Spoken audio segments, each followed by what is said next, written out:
front of me is BLACKVIEW Tab 12 Pro, and today I would like to show you how you can change default apps.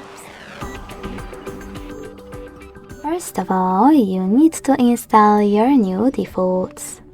I already did that, so I can go into devices settings right away.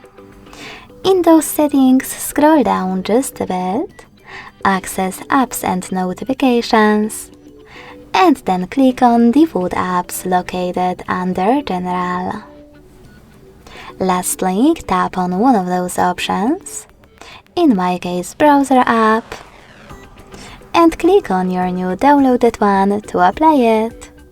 So when I do that, as you can see, my default app has changed. Thanks so much for watching. If you enjoyed this video, leave a like, comment and subscribe. Bye!